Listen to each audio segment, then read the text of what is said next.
tuan-puan yang ada simpanan yang banyak dalam akaun bank, tuan-puan yang ada banyak simpan duit kertas, tak kisahlah simpan bawah katil ke, dekat mana-mana ke tuan-puan, better alihkan kepada bentuk emas 999 gold bar ataupun dinar. Sebab apa tuan-puan? Sebab kalau tuan-puan simpan cash dalam jumlah yang banyak bertahun-tahun, tanpa tuan-puan sedar, duit kita sudah pun dimamak inflasi.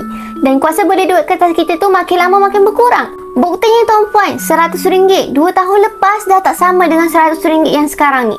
Kalau tak percaya, tuan-puan boleh pergi ke mall, bawa RM100 tu, kita boleh tengok berapa barang sahaja yang kita boleh dapatkan dengan duit RM100 tu. Berbanding dengan 2 tahun lepas, 3 tahun lepas, duit RM100 tu mungkin kita boleh beli separuh troli. Betul tak? Jadi tuan-puan, untuk sekarang ni better alihkan simpanan tuan-puan dalam bentuk emas.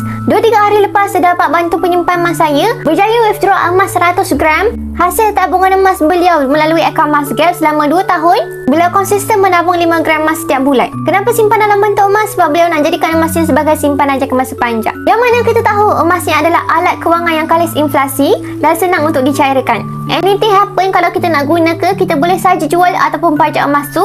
Dan kata pakar sendiri tuan-puan, emas ni confirm akan naik harga dia dalam masa 2-3 tahun ke atas. Jadi kalau tuan-puan ada simpanan untuk long term, untuk digunakan 3 tahun, 5 tahun dan 10 tahun akan datang, better alihkan kepada bentuk emas, okey? Jadi tuan-puan, berapa pun amount yang tuan-puan nak alihkan kepada bentuk emas, insya-Allah saya boleh bantu sebaiknya. Boleh terus tekan link di bio untuk saya bantu. Follow kami rapat-rapat untuk ilmu emas dan kewangan. Mantap!